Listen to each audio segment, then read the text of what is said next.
Welcome to On the Mark. I'm your host, Howard Mark Rubin.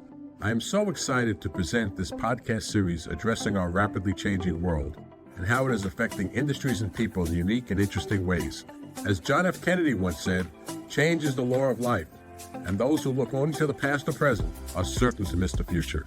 The business leaders and personalities who I will be interviewing in these podcasts certainly look to the future.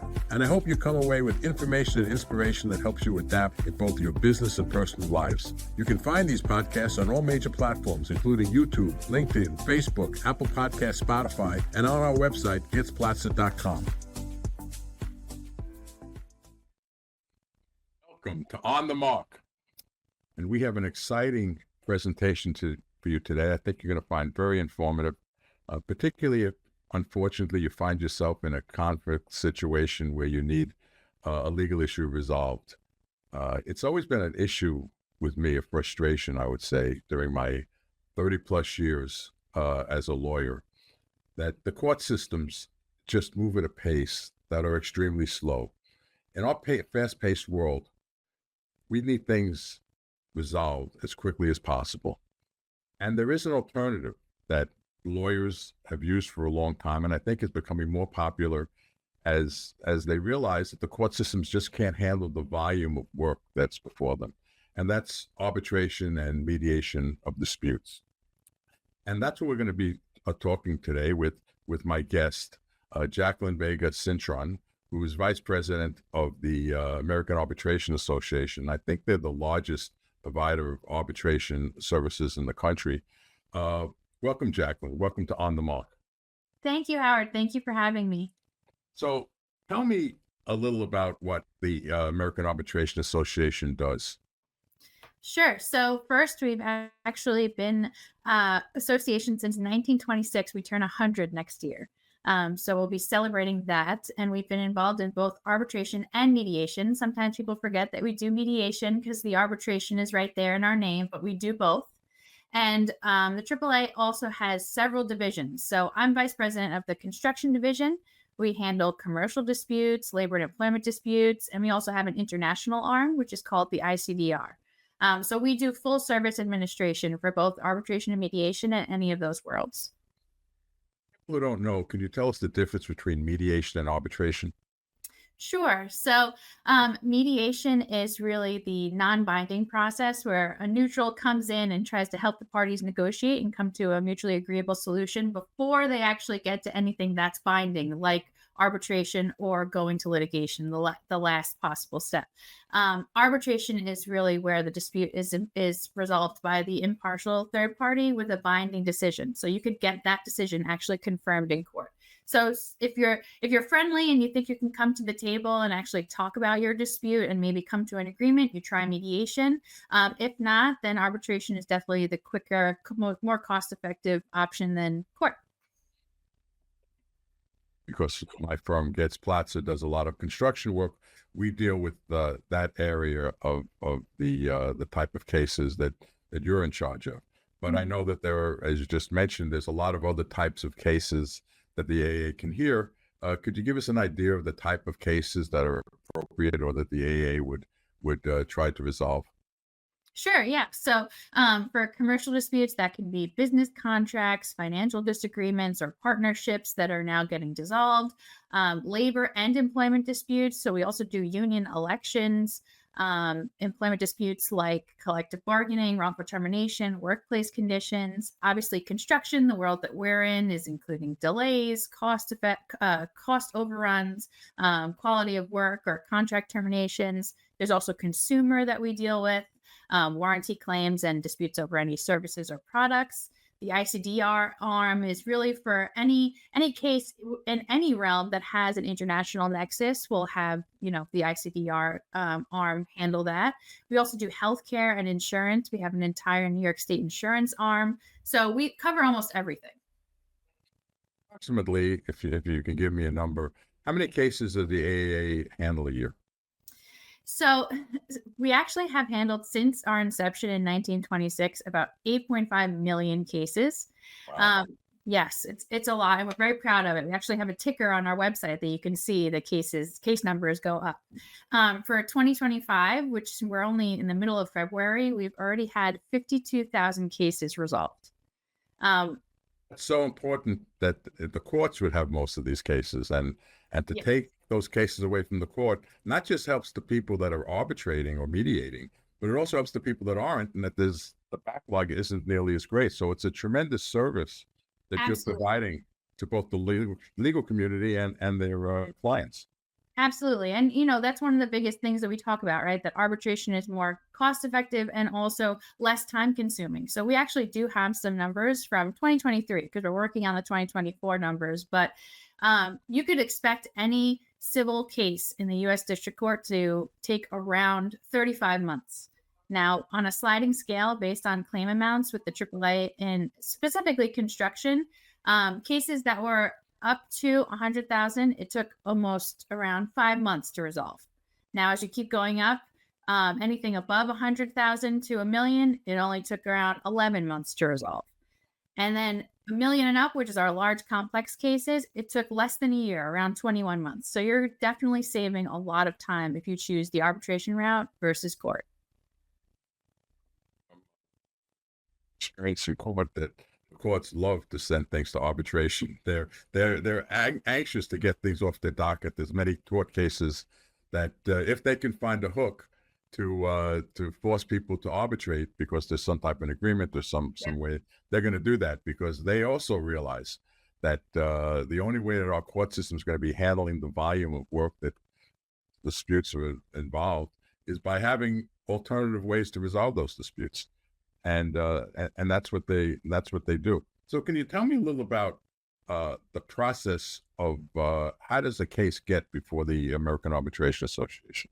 Sure. So most common is that we are named in someone's contract. So you have a dispute resolution clause in a contract that says, any disputes will be resolved before the AAA under, let's say, the construction rules.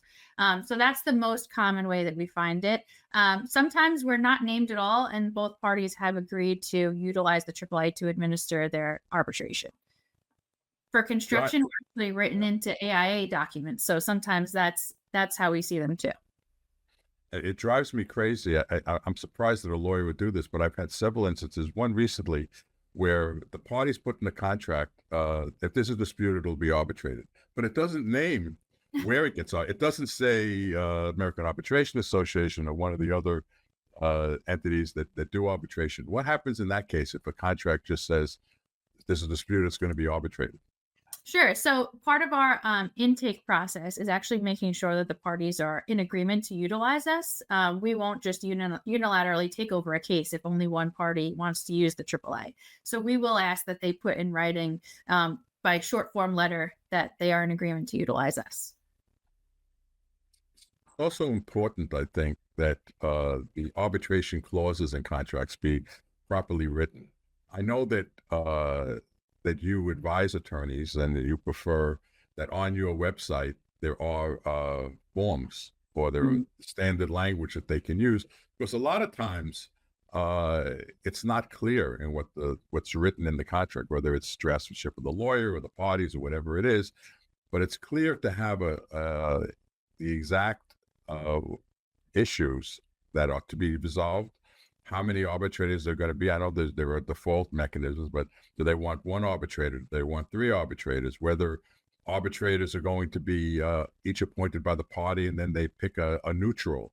There are a whole lot of different ways that it could be done, but that's all determined by the parties in the contract. And the way that you do it in the most effective way is when you're drafting a contract, that's the time to do this, not look for consent afterwards where parties have different perceptions. Would you agree with that?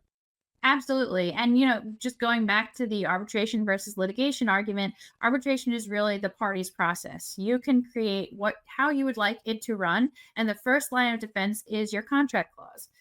So we recognize that we do have the clause builder. We now have clause builder AI. so that you can utilize it similar to ChatGPT, where you just write in a little prompt of what you want and it'll spit back a dispute resolution clause.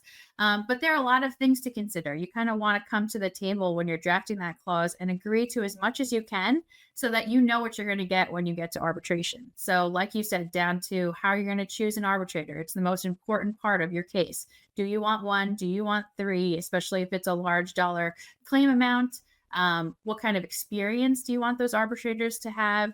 Choice of law, things like that. You really want to make sure that you have your contract clause set up so that when you get to arbitration with the AAA or with another service provider, you are not going to be surprised. You want to know exactly what you're doing. There are other companies that provide this service, which I've used. Frankly, I prefer to use the AAA because I find it the most efficient of the different providers. But how do you distinguish yourself from the other companies that offer arbitration and mediation services? There are several that offer those services. Sure. Yeah. Well, thank you for saying that. We do distinguish ourselves because we are a non-profit, right? We also have all of our fees right up front. Any of our administrative fees that are going to be required of the parties are not part of the arbitrator compensation. We do not benefit on anything the arbitrators bill, and you're going to know exactly up front what we're charging, how we're charging it. It's based on the sliding scale of your claim amount, and that's how we really stand out, is that our fee schedule. The two costs to the litigants. Do we call them litigants if it's an arbitration? I don't know. Or do we have a different term? You can. I call them counsel. You call them what? What do you call them? Counsel. Counsel. Okay. So there are basically two costs. There's the costs for the administrative costs that go to the AA, and there's the cost for the arbitrator or arbitrators that they get paid. Yes. So let's talk a little about in the picking of the arbitrators. You have some kind of control over what the costs for the arbitrators are going to be because, that's something that's disclosed in all the disclosure documents. So let's talk a little about how the parties choose who the arbitrator is going to be. What's that process like? Sure. So you have a couple of options. If the parties have already talked about this and put it in their dispute resolution clause, then we follow what the clause says, whether that's a party appointment process where each party appoints one and they appoint the chair for a 3-arbitrator panel. If they want to come to an agreement to try and choose somebody, then we'll follow whatever the clause says. If the clause is silent, then the AAA has their own process. We will create a list of arbitrators, 10 names for one arbitrator, 15 names for 3 arbitrators, based on whatever qualifications will fit that case. So normally we'll ask parties if there's any specific qualifications that they would like us to consider. And then based on the arbitrator's resumes, we'll create a list. Once we send that list out to counsel, you also get to see all of those resumes. So on that resume is all of their qualifications, any ADR experience, what their compensation is going to look like. And some of them even have a video. You can click on their video and see them answer some questions about some hot topics and what counsel might want to know about how they might decide their case. And then counsel would rank and strike their preferences. So you can strike anybody that you would think might have a conflict, you don't think is qualified, or you just don't think you want to hear your case. And then you would rank the remaining names in order of preference. Once both sides share those with the AAA, then we combine the rankings and try to appoint the most mutually agreeable name. Now, that's one option, but we always encourage counsel to try and agree with each other, to try and agree upon an arbitrator. And when you do that, we also provide a link. There's a link to our entire database so that you're not necessarily pigeonholed to those 10 or 15 names. And then you can view everybody in your area. You can click on their resume, look at their compensation, all the same way. So either way, you can submit a ranking and striking list, which is the traditional method, or you can try and come to an agreement using our link. I'm on the arbitration panel myself. And one of the things I like is when I go to court, there's a judge that's appointed that I have. If I don't like that judge, if I don't like the speed that he works, if the judge is taking 6 months to decide a motion, there's nothing I can do. I mean, there is a process that I can go complain to the administrative judge, but you don't want to go squeal to the administrative judge, and it's not going to make you look good to the judge who's hearing the case. But in this process, I always tell litigants that's your process. You want to have more discovery? And normally we try to limit discovery because we want to have a streamlined process. But if the parties agree to have more discovery, I recently have a case that they had in the arbitration clause. It was a large case. They had in the arbitration clause that they wanted a decision within 3 months of the appointment. I was the neutral. I was appointed as neutral. They wanted a decision within 3 months, and it was a very large case. And it really wasn't that I sent an email to them saying that 3 months is really not practical because there's a lot we have to do. It's a complex case, and they want 3 months for the decision. So they spoke, and what they came back with was that not only is 3 months not a problem, they wanted a year and a half before the hearing.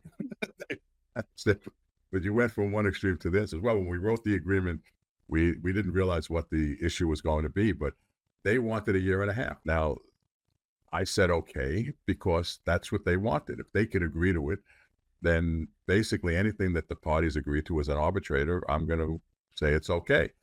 You only have to get involved when there's not an agreement, and then it's a different process, and then the panel of the arbitrator has to decide what's reasonable. But there is such tremendous flexibility if the parties can agree as to how they want everything conducted, and you won't get a situation with an arbitrator where you're going to have to wait a long time for a decision because there are rules for the arbitrator as to how long after they close a case they have to render a decision. Can you talk a little about the rules for the arbitrator and what the arbitrator has to do, as to solve their issues and to be a good arbitrator?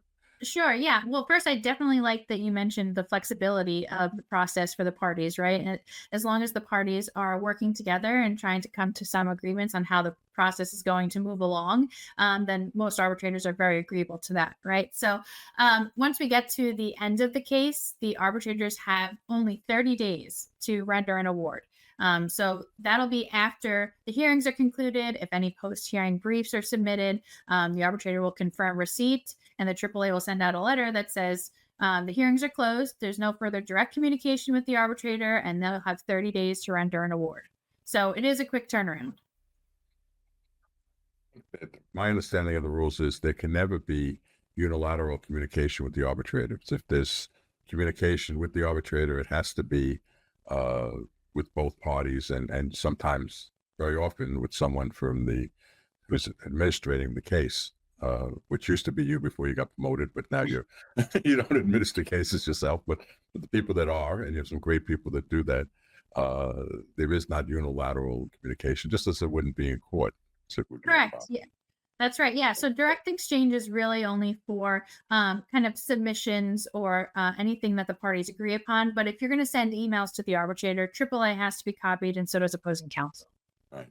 Which leads me to another point having to do with something very similar, which is disqualification of arbitrators. Mhm. The process of determining whether there's any kind of conflict is always very frustrating because I know I had a partner in my law firm whose practice was almost completely arbitration, and he loved doing arbitration. Wasn't so happy, I think, about the other parts of the law, but he loved doing arbitration. He was a very prominent arbitrator. I think he still is for the AA and some other groups. And he was frustrated because the law firm had matters unrelated to him that would serve as a disqualification. So we said, you know what, I'm going to become a full-time arbitrator, and this way I don't have conflicts because of a firm. I would think that lawyers with larger firms, particularly, have a lot of conflicts in acting as an arbitrator, and that's a problem for them. Can you address that as to how you deal with the issue of conflicts when arbitrators are being appointed? How that process works? Sure, yeah, and we always encourage arbitrators to disclose everything as much as they can.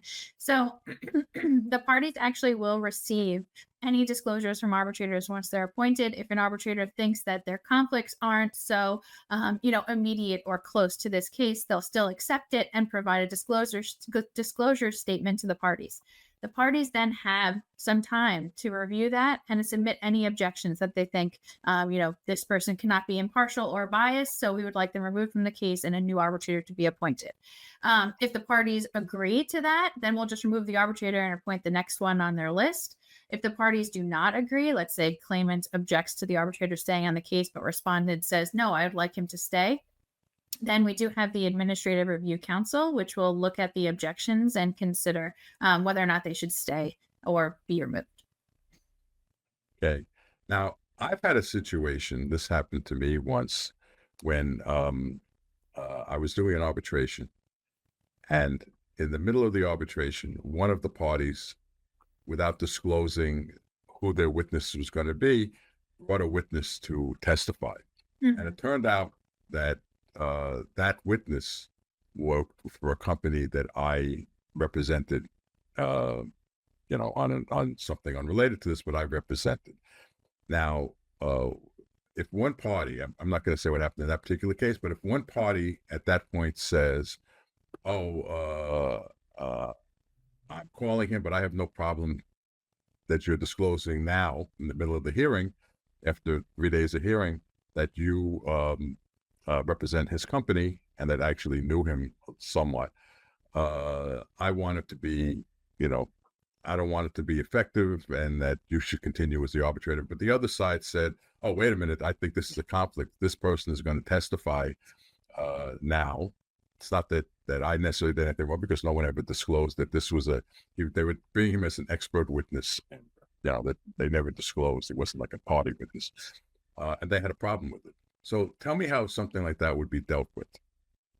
Sure. Well, we definitely try to avoid that, right? So at the outset of the case, we do ask parties to submit a conflict checklist. So anybody that they're aware of that's going to be involved in the case or appearing as a witness, we want to know right at the beginning of the case so that we can give that to the arbitrator and so that they can actually disclose whether or not there's a conflict then.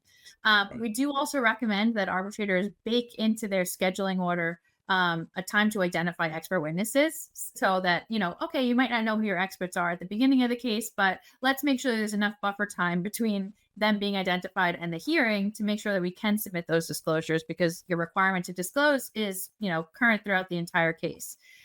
So if something like that were to happen, then we obviously do have to hear the respondent's objection and consider, what the conflict might be, whether or not there is going to be any impartiality or bias, and do the normal procedure that we would at any other time during the case. It is unfortunate that it's right in the middle of a hearing, but as administrators, we do try to do everything possible to avoid that from happening, because it does have to be heard.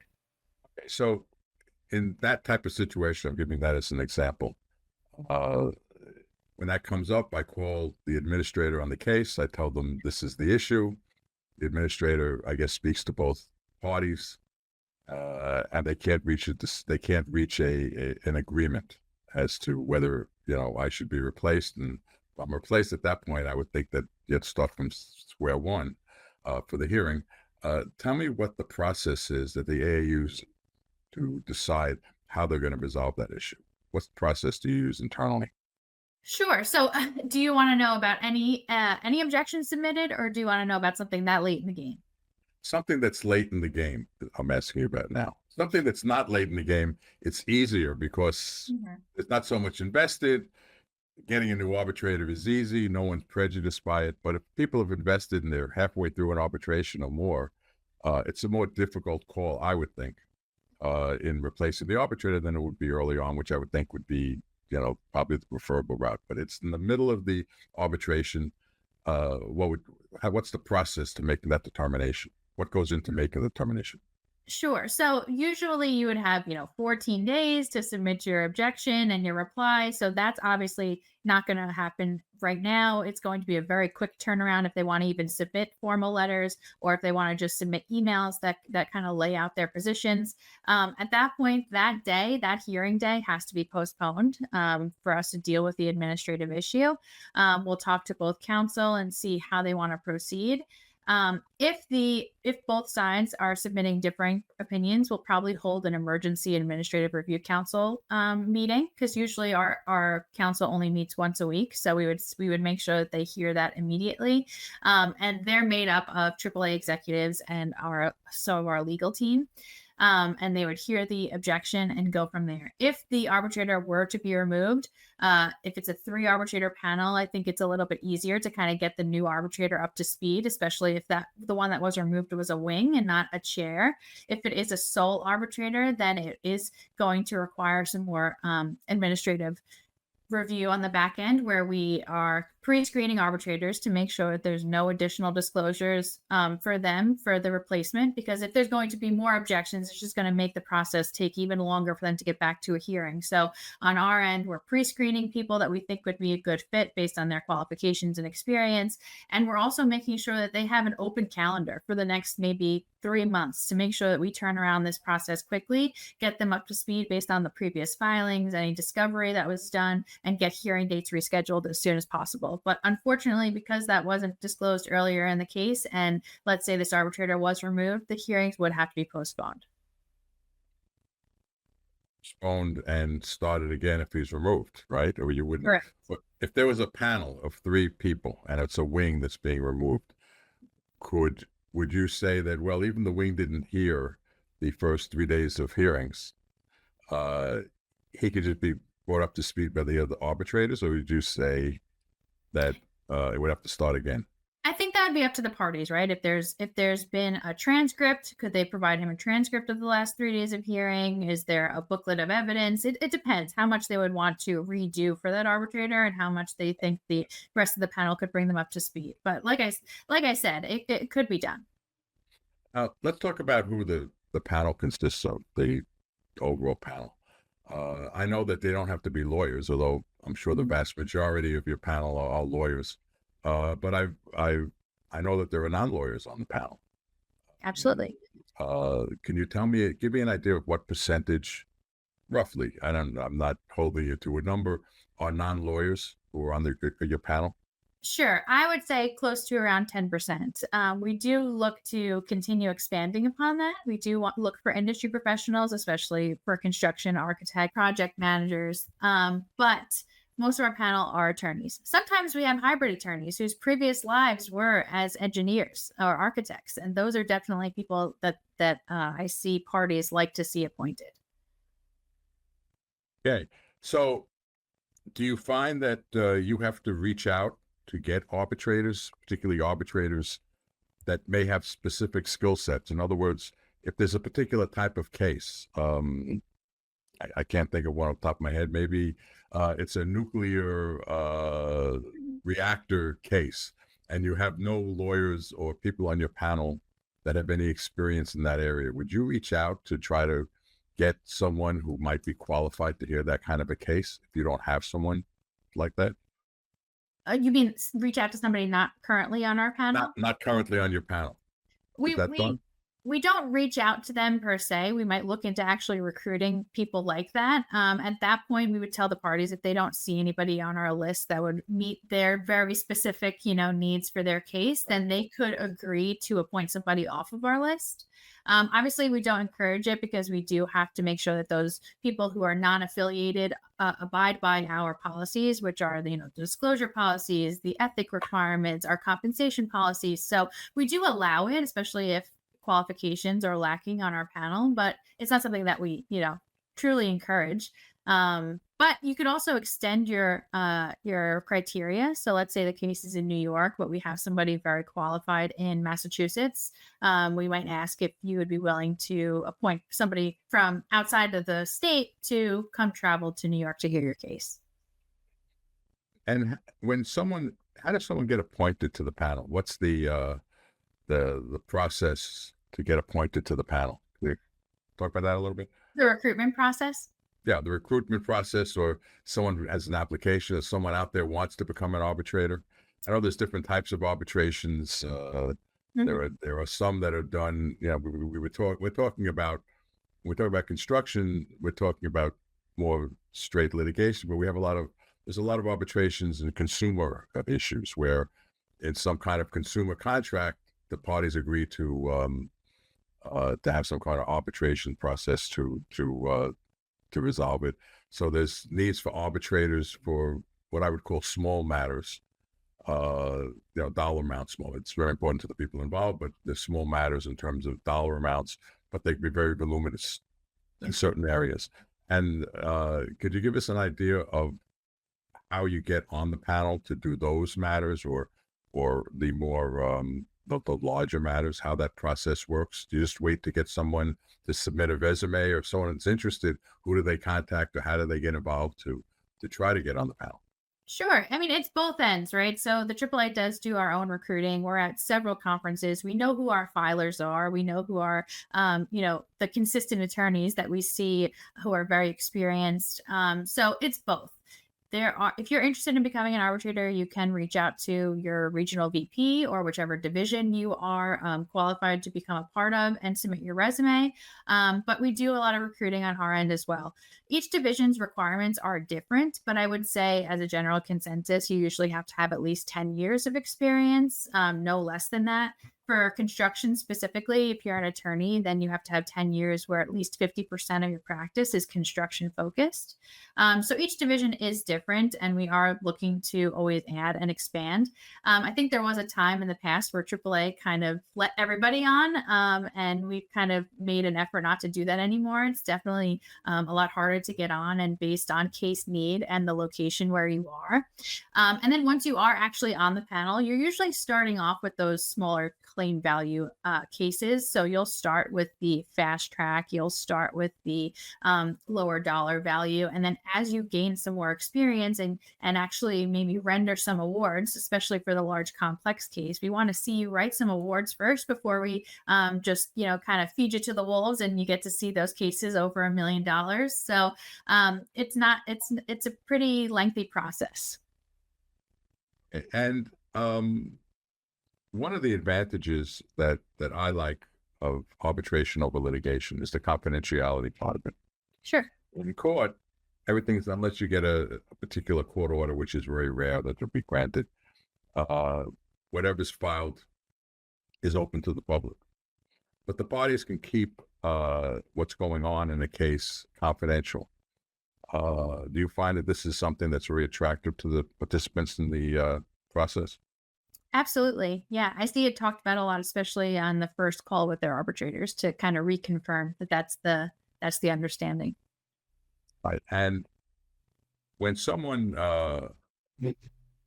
approaches the AA, two lawyers or two parties who want to arbitrate a matter, are they referred to a particular person to speak to, or is it just whoever picks up the phone? How does that work?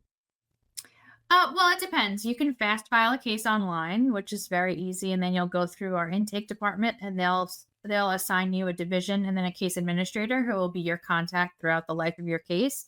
But let's say for construction specifically, I'm out there doing podcasts, I'm out there doing conferences, and some people just want to call me or send me an email and say, hey, we have this filing. Can you push this through for us? And while I can be your contact for the immediate, filing, I might not be your case administrator. So if something like that were to happen, it can be done. I'll get it down to the intake department and make sure that we have all of the right documents and all the filing requirements have been met. And then you'll be assigned somebody to kind of take care of it from start to finish. Okay. Now let's talk about what happens after the arbitration's over. Now, in the court system, there's appeals, there's enforcement of awards. Now, in the court system, there's a lot of reasons to appeal, a lot of basis for appeal. There's it's against the fact of the evidence, something was let into the case that was prejudicial to one party or another, and there's a lot of grounds for appeal. Are the grounds for appealing an arbitration award different? I kind of know the answer to this, but I'm kind of feeding it to you. Are the grounds for appealing a arbitration award different than it would be for a court award? Yes. So there's actually two options with the AAA. So we do have baked into our rules, separate from our appellate rules, which people don't realize, but we do have appellate rules as well to kind of handle that. But we do have the request for modification or clarification of an award, which is really meant for clerical, typographical, or mathematical errors, things of that nature. And then taking it a step further, like you just said, for the appellate rules.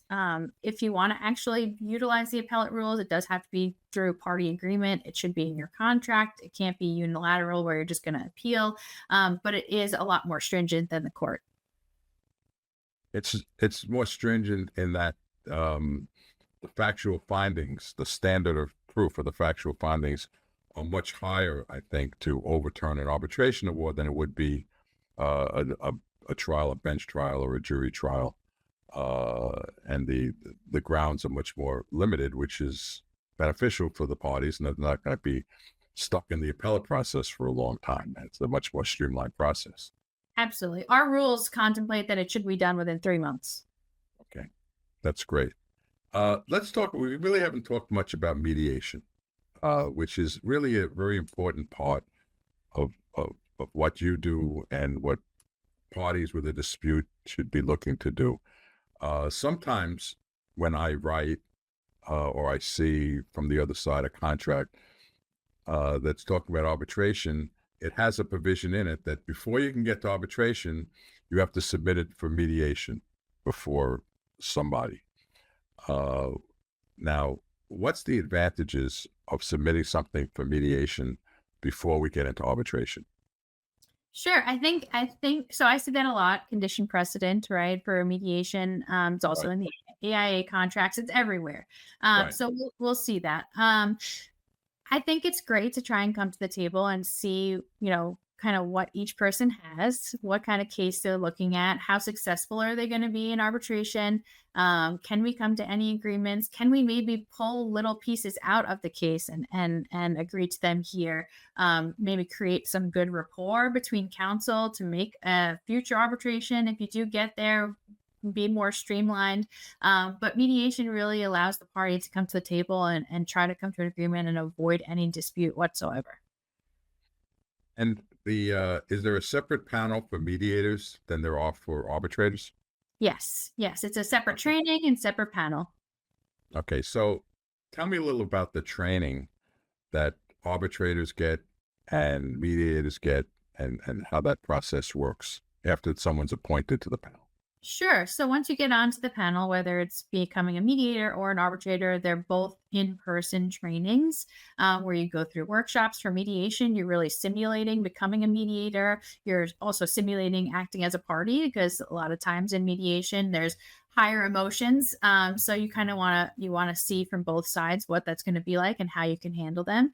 Arbitration, you get a full extensive training with AAA policies, how arbitrations are supposed to be handled, heard, and you go through award writing techniques. You go through everything to really make sure that you're an efficient arbitrator who can really control the process. Are there different requirements to becoming a mediator than there are becoming an arbitrator on your panel? The qualifications for your past experience is really the same, but for mediators, we're looking for you to have some outside training too. And we do always recommend that there's some volunteer work. A lot of courts are looking for volunteer mediators, and it's good to kind of have a little bit of that under your belt before you dive into AAA mediation. And in this process, in the mediation process, uh, how does that work if the parties have one mediation session and one party wants to have more mediation sessions and the other one says, you know what, we're not making any progress, I don't want to do any more mediation?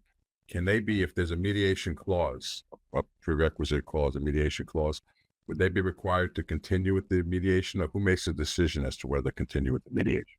Sure. So the AAA is not making that decision, right? Because that's going to be for an arbitrator. So if they attempted it, they opened the mediation. One side says they're unsuccessful and wants to open an arbitration now. We will open an arbitration case number, proceed to arbitrator appointment. And if the other side wants to put that issue to the arbitrator as a threshold issue, then that's what they'll deal with first. But the beauty of mediation too is that it can also be at any time throughout the duration of an arbitration case. So we have no problem with baking in another day or another session for the mediation while an arbitration is actually going on. So both cases can be open with us concurrently and doesn't have to delay anything else whatsoever, but it's always an option.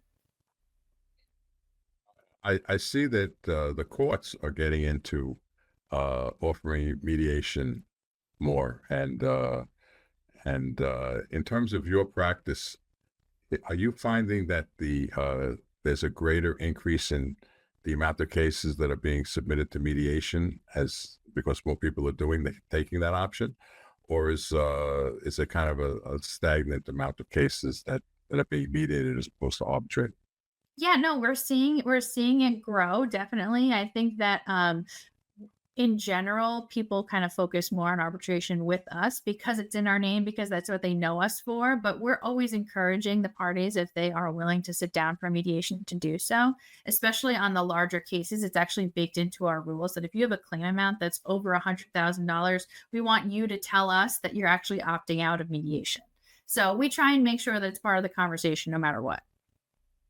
Jacqueline, this has been a fascinating conversation. I think for people who are unfortunately faced with the resolution of disputes, AAA is a fantastic choice, and it's certainly much more efficient than their ability to resolve those disputes in the court system is. And I thank you for coming today, and thank you for being on the mark, as we say. Thank you. We'll speak later. Take care. Bye-bye. Thank you for having me. Bye-bye. I hope you enjoyed this episode of On the Mark. I started this podcast by quoting John F. Kennedy and would like to end it with quoting one of my favorite baseball players, Nolan Ryan. Enjoying success requires the ability to adapt. Only by being open to change will you have a true opportunity to get the most from your talent. I wish you success in staying ahead of the curve instead of behind the 8 ball. Thank you for tuning in.